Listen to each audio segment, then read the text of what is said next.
Hi, relatives. Just reflecting on the different things that I learned in my hypnotherapy class this week. And we talked a lot about dreams, which was really cool, but also the way that we cope as human beings. So I don't know if you've heard of the term, of course, anxiety and depression. This is actually a part of our primitive minds, basis on how we evolved as a human race.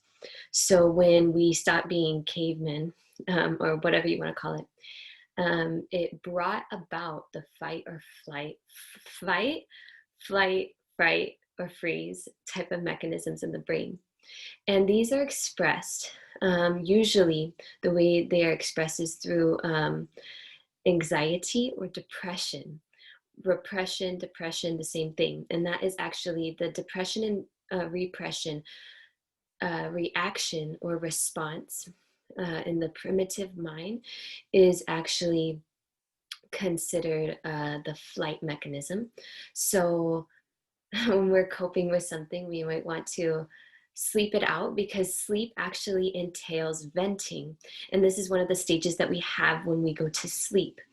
The fight mechanism is anxiety. So if you want to do something about the state of anxiety or the overwhelming of message units in your critical mind, the overwhelmingness of the information that you're gathering, you want to do something about it. So the way that we cope or the way that we express this form of wanting to cope in the brain and the body is through anxiety. And if we don't have any healthy coping mechanisms, we can always run. We can always do exercises to get this anxiety out, do a physical exercise. And that's why people could get addicted to actually working out, because they are coping with their environment. And it's interesting that we all, as human beings, have been put into the circumstances where we have to cope literally every day because things are so overwhelming in our environments that we choose most of the time. I mean, going to the store, right? Again.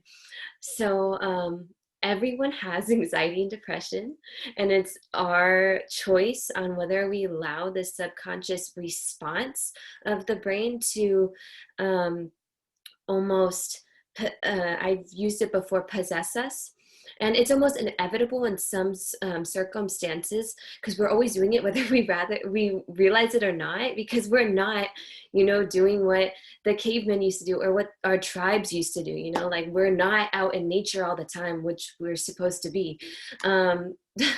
So we're always battling or not battling, but we're always, we always have to hold space for that primitive mind, that evolutionary mind of fight, flight, or freeze. Freeze being the, the response to a very traumatic experience. And it's our choice whether we allow that to override our conscious and our critical mind. And sometimes it's not, and we just have to cope, and we just have to be able to express it in a healthy way. And that's where hypnotherapy could come and be a key into how we could express it, or how we could change our expression of it, because it is a natural instinct for our bodies to want to sleep something off, or to run something off, or to fight or flight, right? It is a natural instinct, and this is what our body and our mind does to release, to integrate. And so there's 3 stages of sleep, which I thought was really cool. The first stage is called wishful thinking stage. It's the first dreams that you have when you first start to go to sleep. And this is to recollect on what has happened in your days thus far, and integrate that, your memory that stays. When we intake information, there's memory that stays in the conscious brain for an hour and a half, and then goes into the critical part of the critical mind, the subconscious part of the critical mind, for 24 hours. So we're literally processing information for 24 hours. And when we go to sleep, it's a great way to recollect our energy and almost reconfigure what we've experienced, and process it completely in the mind, in the body, in the heart, in the spirit. And so in the second part of the night, there's the precognitive stage of sleep, which is considered the predictive stage, which I think is cool because our relatives and our elders, we're told to listen to our dreams because it could potentially predict the future. And not to say that everyone has the gift of future sight, but it is a birthright, and it is there for us to all tap into when we're ready. And it happens literally in our sleep in the middle of the night, which is a really cool thing. And then the last integration process of the mind of sleep is considered the venting stage. So those dreams that you first remember when you get up, those are literally you're venting them out. So if you ever have like a nightmare or a bad dream, this is something that is being vented and released from your subconscious mind. So it doesn't necessarily always have to be a bad thing.